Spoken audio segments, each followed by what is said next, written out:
ಇವತ್ತಿನಿಂದ ಅಧಿಕ ಮಾಸ ಶುರುವಾಗಿದೆ. ಜೂನ್ 15ರ ತನಕ ಇರುತ್ತೆ. ಶುಭ ಕಾರ್ಯಗಳನ್ನು ಮಾಡಬಾರ್ದು, ಆದರೆ ಅದರ ಜೊತೆಗೆ ದಾನ ಧರ್ಮಗಳನ್ನು ಮಾಡಬೇಕು ಈ ಸಂದರ್ಭದಲ್ಲಿ ಅಂತ ಹೇಳ್ತಾರೆ. ಒಬ್ರು ಕಾಲರ್ ಇದ್ದಾರೆ, ಶ್ವೇತಾ ಅಂತ, ಬೆಂಗಳೂರಿನಿಂದ. ನಮಸ್ತೆ ಶ್ವೇತಾ ಅವರೇ. ಹಲೋ, ನಮಸ್ತೆ. ಏನ್ ಪ್ರಶ್ನೆ ಅಮ್ಮ ನಿಮ್ದು? ನಂದೇನಿಲ್ಲ, ನಮ್ಮ ಅತ್ತೆದು ತಿಂಗಳದ ಪೂಜೆ ಮಾಡ್ಬೇಕಾಯ್ತು, 2 ವರ್ಷ ಆಯ್ತು. ಓಕೆ. ಅವ್ರದ್ದು ಪೂಜೆ ಮಾಡ್ಬೇಕಾಗಿತ್ತು, ಅದಕ್ಕೆ ಈ ಟೈಮಲ್ಲಿ ಮಾಡ್ಬೋದಾ, ನೆಕ್ಸ್ಟ್ ಸಂಡೇ ಮಾಡೋಣ ಅಂತಿದ್ದೀನಿ. ಮಾಡ್ಬೋದಾ ಅಂತ ಅವ್ರು ಕೇಳಕ್ಕೆ. 2 ವರ್ಷ ಆಗಿದ್ರೆ ತಿಂಗಳದ ಪೂಜೆ ಬರೋದಿಲ್ಲ. ಮೊದಲೇದಾಗಿ ವಾರ್ಷಿಕ ಪೂಜೆ ಮಾಡಬೇಕು. ತಿಂಗಳಲ್ಲ ಸರ್, 2 ವರ್ಷದ ಮಾಡ್ಬೇಕು. 2 ತುಂಬ 3 ಬೀಳುತ್ತೆ. Okay okay okay okay. ಇದು ನಮ್ಮ ಮಾವನ್ ತಮ್ಮ ತೀರೋದ್ರು, ಸೂತ್ಕಾಯ್ತು, ಇವತ್ತು ತಿಂಗಳು ಮುಗೀತು ಅವ್ರದ್ದು. ಅದಕ್ಕೆ ನಮ್ದು ಮಾಡ್ಬೋದಾ ಅಂತ ಕೇಳಕ್ಕೆ. ಇವಾಗ ಪ್ರಶ್ನೆ ಪರಿಪೂರ್ಣ ಆಯ್ತು. ಯಾರೋ ತೀರು ಹೋಗಿದ್ರು, ಹಿಂದೆನೆ ಮಾಡಬೇಕಾಗಿತ್ತು, ಅಧಿಕ ಮಾಸ ಪ್ರಾರಂಭ ಆಗಿರ್ಲಿಲ್ಲ, ಆ ಸೂತಕ ಇದ್ದಿದ್ರಿಂದ ಆ ಕಾರ್ಯ ಯಾವಾಗ ಮಾಡಬೇಕು ಅನ್ನೋದು ಪ್ರಶ್ನೆ. ಆ ಸೂತಕ ಮುಗಿದ ತಕ್ಷಣದಲ್ಲಿಯೇನೆ ಈ ಅನಿವಾರ್ಯ ಪ್ರಸಂಗದಲ್ಲಿ ಮಾಡಬಹುದು. ಅಥವಾ ಒಂದು ಪಕ್ಷದಲ್ಲಿ ಏನಾದರೂ ಪಿತೃ ಕಾರ್ಯ ಅವರು ಅಧಿಕದಲ್ಲಿ ತೀರ್ಕೊಂಡಿದ್ರೆ, ಅಥವಾ ಅಧಿಕ ಮಾಸವಿಲ್ಲದೇನೆ, ಇವಾಗ ಅಧಿಕ ಮಾಸ ಇವತ್ತಿಂದ ಶುರುವಾಗಿರೋದು ಜ್ಯೇಷ್ಠ ಮಾಸದಲ್ಲಿ, ಆ ಜ್ಯೇಷ್ಠ ಮಾಸದಲ್ಲಿ ತೀರ್ಕೊಂಡಿದ್ರೆ ಅಧಿಕ ಮಾಸದಲ್ಲಿ ಕೇವಲ ಸಂಕಲ್ಪ ಪೂರ್ವಕವಾಗಿ ಅನ್ನ ಸಂತರ್ಪಣಾದಿಗಳನ್ನು ಮಾಡಿ ನಿಜ ಜ್ಯೇಷ್ಠ ಮಾಸದಲ್ಲಿ ಅವರು ಪಿತೃ ಕಾರ್ಯಾದಿಗಳನ್ನ ಮಾಡಬೇಕು. ಇದು ಒಂದು ಭಾಗ. ಆದರೆ ಇಲ್ಲಿ ಸ್ಪೆಷಲ್ ಕೇಸ್ ಏನು ಅಂದ್ರೆ, ಯಾವುದೋ ಸೂತಕ ಇತ್ತು, ಅವತ್ ಮಾಡಬೇಕಾಗಿರೋ ಶ್ರಾದ್ದ ಮುಂದೆ ಹೋಗಿದೆ, ಯಾವತ್ ಮಾಡಬೇಕು ಅಂದ್ರೆ ಸೂತಕ ಮುಗಿದ ತಕ್ಷಣದಲ್ಲಿ ಅವಶ್ಯವಾಗಿ ಮಾಡಬೇಕು. ಇದಕ್ಕೆ ಉತ್ತರ. ಇನ್ನು ಮುಂದೆ ನಾವು ನೋಡ್ತಕ್ಕಂಥದ್ದಾದ್ರೆ, ಇವಾಗ ಡಾಕ್ಟರ್ ಗುರುಚರಣ್ ಆಡೂರ್ ಅವರು ಒಂದು ಉತ್ತಮವಾದ ಪ್ರಶ್ನೆಯನ್ನು ಕೇಳಿದ್ರು. ಅದರಲ್ಲಿ ಒಂದು ಭಾಗಕ್ಕೆ ಅನುಷ್ಠಾನದ ಇವುಗಳಿಗೆ ಉತ್ತರವನ್ನು ಕೊಟ್ಟಿದ್ದಾರೆ. ಮಂತ್ರ ಜಪಗಳು ಅಂತ ಬಂದಾಗ ಪುರುಷೋತ್ತಮ ಅಂತಂದ್ರೆ ಎಲ್ಲ ಪುರಾಣಗಳಲ್ಲಿ ಇವಾಗ ಅಧಿಕ ಮಾಸದ ಪುರುಷೋತ್ತಮನನ್ನ ಕೃಷ್ಣ ಮತ್ತು ನರಸಿಂಹ ಎಂಬುದಾಗಿ ಉಪಾಸನೆ ಮಾಡಿ ಎಂಬುದಾಗಿ ಶಾಸ್ತ್ರಗಳು ತಿಳಿಸಿದೆ. ಆ ಕೃಷ್ಣ ಎಂದರೆ ಕಷ್ಟ ಬಂದಿಷ್ಟಿಲ್ಲ, ಕೃಷ್ಣ ಎನ್ನಬಾರದೆ ಅಂತ ಕೃಷ್ಣ ಮಂತ್ರ ಜಪ, ಲಕ್ಷ್ಮೀ ನರಸಿಂಹ ಮಂತ್ರ ಜಪಗಳನ್ನು ಮಾಡ್ತಕ್ಕಂಥದ್ರಿಂದ ವಿಶೇಷವಾಗಿ ಅನುಕೂಲ ಆಗುತ್ತೆ. ಅವರವರ ಆಶ್ರಮ ಧರ್ಮೋಚಿತವಾಗಿ ಮಂತ್ರ ಜಪಗಳು ಅವರಿಗೆ ಸಾಧನೆಯನ್ನು ಕೊಡ್ತದೆ ಅನ್ನೋದು ಒಂದು ಭಾಗ. ಇನ್ನೊಂದು ಪ್ರಶ್ನೆಯನ್ನು ಅವರು ಕೇಳಿದ್ದಾರೆ, ದಾನಗಳನ್ನ ಮಾಡತಕ್ಕಂಥದ್ದಾದ್ರೆ ಯಾವ್ಯಾವ ದಾನಗಳನ್ನ ಮಾಡಬೇಕು, ಅದರಲ್ಲಿ ಸರ್ವಶ್ರೇಷ್ಠವಾದದ್ದು ಯಾವುದು, ಮತ್ತು ಗೋದಾನದ ಬಗ್ಗೆ. ಇಲ್ಲಿ ದಾನಗಳು ಮತ್ತು ದಾನದಿಂದ ಆಗುವ ಫಲಗಳನ್ನು ವಿಶೇಷವಾಗಿ ಪುರಾಣಗಳು ತಿಳಿಸಿಕೊಡ್ತಾ ಇವೆ. ಸುವರ್ಣ ದಾನವನ್ನು ಮಾಡುವುದರಿಂದ ದಾರಿದ್ರ್ಯ ನಾಶ, ಗೋದಾನದಿಂದ ಬ್ರಹ್ಮಲೋಕಾವಾಪ್ತಿ, ರಜತದಾನದಿಂದ ಪಿತೃಗಳಿಗೆ ತೃಪ್ತಿ, ತಾಮ್ರದಾನದಿಂದ ಸರ್ವಾಭಿಷ್ಟ ಸಿದ್ಧಿ, ರತ್ನದಾನದಿಂದ ರಾಜಯೋಗ, ಮುತ್ತುಗಳ ದಾನದಿಂದ ಭಕ್ತಿ ಮುಕ್ತಿ ಪ್ರಾಪ್ತಿ, ವಸ್ತ್ರದಾನದಿಂದ ಚಂದ್ರಲೋಕ ಪ್ರಾಪ್ತಿ, ಶಾಲುದಾನದಿಂದ ಪರಿಹಾರ, ಎಲ್ಲ ವಿಧವಾದ ಪಾಪ ಪರಿಹಾರ, ರೇಷ್ಮೆ ವಸ್ತ್ರದಾನದಿಂದ ಭಯ ಪರಿಹಾರ, ಧಾನ್ಯದಾನದಿಂದ ಸರ್ವಾರ್ಥ ಸಿದ್ಧಿ, ಪಾದರಕ್ಷೆಗಳನ್ನು ದಾನ ಮಾಡತಕ್ಕಂಥದ್ದಿಂದ ಸುಖಲೋಕ ಪ್ರಾಪ್ತಿ ಎಂಬುದಾಗಿ ಒಂದು ಚಿಕ್ಕದಾಗಿ ಹೇಳಿದ್ದಾರೆ. ಇದನ್ನು ಹೊರತುಪಡಿಸಿ ಇನ್ನೂ ಅನೇಕ ದಾನಗಳನ್ನು ಹೇಳಿದ್ದಾರೆ. ಅದರಲ್ಲಿ ಇವತ್ತು ಅಧಿಕ ಮಾಸ ಶುರುವಾಗಿದೆ, 33 ದಿನಗಳಿದೆ. ಒಂದೊಂದು ದಿನಕ್ಕೆ ಒಂದೊಂದು ದಾನಗಳನ್ನು ಹೇಳಿರತಕ್ಕಂತಹ ಲಿಸ್ಟ್ಗಳು ತುಂಬಾ ಇದೆ. ಹೀಗೆ 33 ದಿನಕ್ಕೂ ದಾನಗಳನ್ನು ಹೇಳ್ತಾ ಹೋಗಬೇಕು. ಅದನ್ನ ಮತ್ತೆ ನಾವು ತಿಳಿದುಕೊಳ್ಳುವ ಪ್ರಯತ್ನ ಮಾಡೋಣ. ಗೋದಾನ ಅಂತ, ಗೋದಾನ ಯಾವಾಗಲೇ ಮಾಡಿದರೂ ಕೂಡ ಶ್ರೇಷ್ಠ. ಅದರಲ್ಲಿ ಕೂಡ ಇವಾಗಿನ ಗೋದಾನ, ಅಧಿಕ ಮಾಸದಲ್ಲಿ ಮಾಡತಕ್ಕಂತಹ ಗೋದಾನದ ಬಗ್ಗೆ ನಮ್ಮ ಪುರಾಣಗಳಲ್ಲಿ, ಪದ್ಮ ಪುರಾಣದಲ್ಲಿ, ಭವಿಷ್ಯೋತ್ತರ ಪುರಾಣದಲ್ಲಿ, ಬೃಹನ್ನಾರದಿ ಪುರಾಣಗಳಲ್ಲಿ ವಿಶೇಷವಾದಂತಹ ಒಂದಿಷ್ಟು ಫಲಗಳನ್ನು ಹೇಳಿದ್ದಾರೆ. ಕೇವಲ ಗೋದಾನವನ್ನು ಮಾತ್ರ ಮಾಡೋದರಿಂದ ಅವನಿಗೆ ಸಾರ್ಧತ್ರಿಕೋಟಿ ದೇವತಾ ಅನುಗ್ರಹ ಅಂತಕ್ಕಂಥದ್ದಾಗಿ ಮುಂದಿನ ದಿನದಲ್ಲಿ ಅವನು ವಿಷ್ಣು ಲೋಕವನ್ನು ಹೊಂದುತ್ತಾನೆ, ಅಲ್ಲಿ ಸುಖಮಯವಾಗಿ ಇರ್ತಾನೆ ಅನ್ನೋದು ಒಂದಾದರೆ, ಎಲ್ಲವೂ ಕೂಡ ಇಷ್ಟೊತ್ತವರೆಗೂ ಹೇಳಿದ ಲಿಸ್ಟಲ್ಲಿ ಬಡವರಿಗೆ ಎಟಕದೇ ಇರತಕ್ಕಂಥದ್ದು. ಗೋದಾನ ಅಂದಾಕ್ಷಣದಲ್ಲಿ ಒಂದು ವತ್ಸ ಸಹಿತ ಗೋವಿನ ದಾನವನ್ನು ಮಾಡಬೇಕು.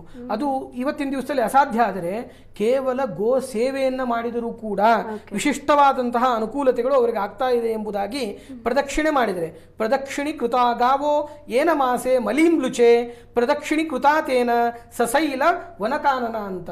ಎಷ್ಟೋ ಜನ ಕೇಳ್ತಿದ್ದಾರೆ, ಯಾಕೆ ಇದರಲ್ಲಿ ಶುಭ ಕಾರ್ಯಗಳನ್ನು ಮಾಡಬಾರದು ಅಂತ. ಇದರಲ್ಲಿ ರವಿ ಸಂಕ್ರಮಣವೇ ಆಗದೇ ಇರೋದ್ರಿಂದ ಈ ಮಾಸಕ್ಕೆ ಮಲ ಮಾಸ ಅಂತ ಕರೀತಾರೆ.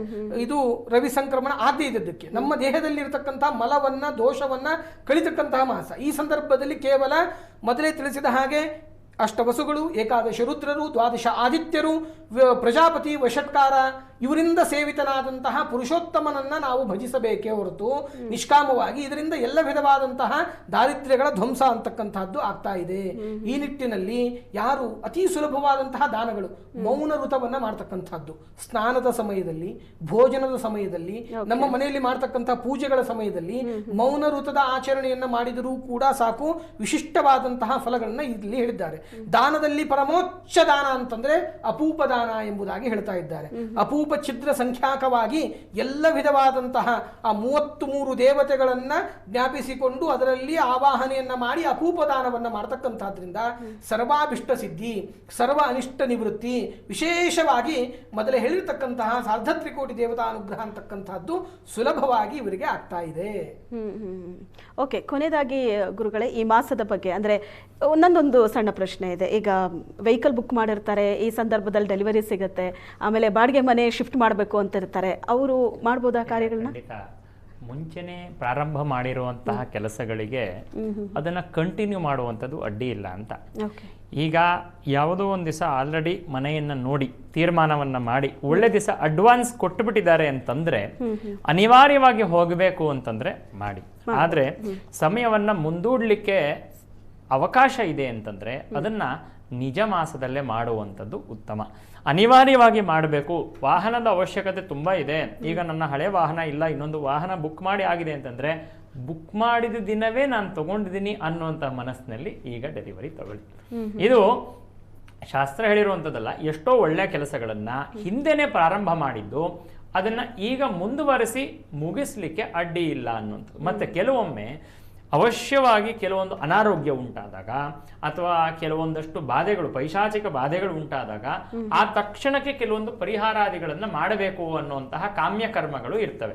ಅಂತಹ ಕಾಮ್ಯಕರ್ಮಗಳನ್ನ ಮಾಡ್ಲಿಕ್ಕೆ ಅಡ್ಡಿ ಇಲ್ಲ ಶಾಸ್ತ್ರದಲ್ಲಿ ಅಂತ ಹೇಳುತ್ತೆ. ಹಾಗಾಗಿ ಅವಶ್ಯವಾಗಿರುವಂಥದ್ದನ್ನ ಮಾಡ್ಬೋದು, ಯಾವುದನ್ನ ಮುಂದೂಡ್ಲಿಕ್ಕಾಗತ್ತೋ ಅದನ್ನ ಮುಂದೂಡ್ಬೋದು. ಆದ್ರೆ ಆದಷ್ಟು ದೇವರು ಕೊಟ್ಟಿರುವಂತಹ ಭಾಗ್ಯ ಇದು, ಇಂತಹ ಅಧಿಕ ಮಾಸ ಅಂತ ಹೇಳಿ ನಮ್ಮ ಜೀವನದಲ್ಲಿ ಎಷ್ಟು ಬಾರಿ ಬರುತ್ತದೋ ಗೊತ್ತಿಲ್ಲ, ಅದನ್ನ ಸದುಪಯೋಗವನ್ನ ಮಾಡಿಕೊಂಡು ದೇವರನ್ನ ಉಪಾಸನೆಯನ್ನ ಮಾಡಿ ಅದರಿಂದ ಒಳ್ಳೆ ವಿಶೇಷವಾಗಿರುವಂತ ನಮಗೆ ಸ್ಪಷ್ಟವಾಗಿ ಭಗವದ್ಗೀತೆಯಲ್ಲಿ ಹೇಳುವಂತ ರೀತಿಯಲ್ಲಿ ದೈವಿ ಸಂಪತ್ತು ನಮ್ಮನ್ನ ಮೋಕ್ಷದ ಕಡೆಗೆ ಕರ್ಕೊಂಡು ಹೋಗ್ತದೆ ಅಂತ. ದೈವಿ ಸಂಪತ್ತನ್ನ ಹೆಚ್ಚು ಮಾಡಿಕೊಳ್ಳಿಕ್ಕೆ ಇರುವಂತಹ ವಿಶೇಷ ದೈವಿಕವಾಗಿರುವಂತಹ ಮಾಸ ಇದು ಅಂತ ಹೇಳ್ಬೋದು. ಎಸ್, ಧನ್ಯವಾದಗಳು ಗುರುಗಳೇ. ಈ ಅಧಿಕ ಮಾಸದ ಬಗ್ಗೆ ಬಹಳಷ್ಟು ವಿಷಯವನ್ನ ನಮ್ಮ ವೀಕ್ಷಕರಿಗೆ ತಿಳಿಸ್ಕೊಟ್ಟಿದ್ದೀರಿ. ಧನ್ಯವಾದಗಳು. ಎಸ್ ವೀಕ್ಷಕರೇ, ಅಧಿಕ ಮಾಸ ಇವತ್ತಿನಿಂದ ಆರಂಭ ಆಗಿದೆ. ಜೂನ್ 15ರ ತನಕ ಅಧಿಕ ಮಾಸ ಇರುತ್ತೆ. ಅಧಿಕ ಮಾಸದಲ್ಲಿ ಶುಭ ಕಾರ್ಯಗಳನ್ನು ಮಾಡಬಾರ್ದು. ಯಾಕೆ ಮಾಡಬಾರ್ದು? ಅದರ ಜೊತೆಗೆ ಆಧ್ಯಾತ್ಮಿಕವಾಗಿ ಸಾಧನೆ ಮಾಡೋದಕ್ಕೆ ಪ್ರಶಸ್ತವಾದ ಕಾಲ, ದಾನ ಧರ್ಮ ಮಾಡಬೇಕು, ಅನಿವಾರ್ಯ ಸಂದರ್ಭದಲ್ಲಿ ಯಾವ್ಯಾವ ಕಾರ್ಯಗಳನ್ನು ಮಾಡಬಹುದು, ಎಲ್ಲ ವಿಷಯಗಳನ್ನು ಗುರುಗಳು ಇವತ್ತಿನ ವಿಶೇಷ ಕಾರ್ಯಕ್ರಮದಲ್ಲಿ ನಿಮಗೆ ತಿಳಿಸ್ಕೊಟ್ಟಿದ್ದಾರೆ. ಇದು ಈ ಹೊತ್ತಿನ ವಿಶೇಷ. ನಮಸ್ಕಾರ.